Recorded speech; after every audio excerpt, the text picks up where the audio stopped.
আমার বাড়ি নাই, ঘর নাই, আমি আমার খবরটা তুমি বাসায় আনবো, আমার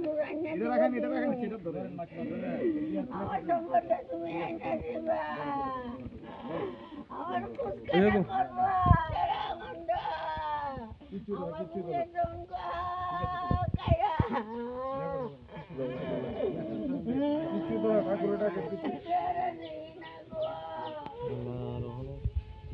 দক্ষিণ গিলাতুলি কল্যাণপুর বিধানসভার একটা বাচ্চা ছেলে খুব কঠিন রূপ, সেটাও দীর্ঘদিন ধরে ভুগছিল।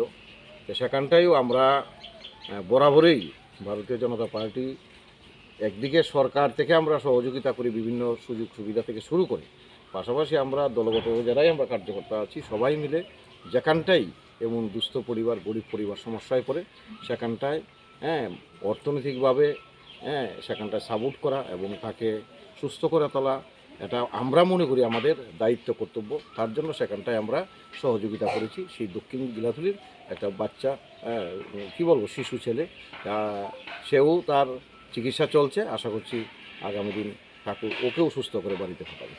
আমার 27 কল্যাণপুর নগর বিধানসভার উত্তর চেবড়ি গ্রাম পঞ্চায়েতের শান্তনু দাস একদম ফুটফুটে যুবক, অত্যন্ত দরিদ্র পরিবারের ছেলে, আগরতলাতে কাজের সুবাদে সেখানটায় থাকে। গত 1 তারিখ বিদ্যাসাগর চৌমুনি ব্রিজ সংলগ্ন সে দাঁড়িয়েছিল রাস্তার পাশেই, অন্য একটি বাইক এসে সজোরে ধাক্কা দেওয়ার কারণে একটা মর্মান্তিকভাবে দুঃখজনক ঘটনা ঘটে এবং আশঙ্কাজনক অবস্থায় তাকে ওয়্যারলেস হসপিটালে নেওয়া হয় এবং পরিবারের ক্ষমতা নেই তাকে চিকিৎসা করে সুস্থ করা। যাই হোক, সেই জায়গায় পরিবারও চেষ্টা করছে জায়গা বিক্রি করে এবং ওনার বন্ধুবান্ধবও চেষ্টা করছে সহযোগিতা করার জন্য।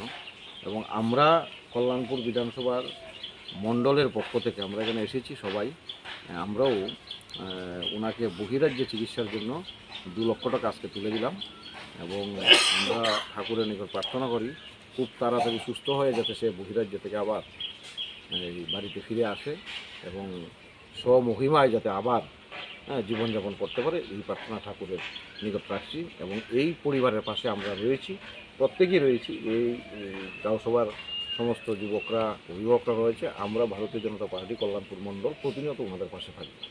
আচ্ছা।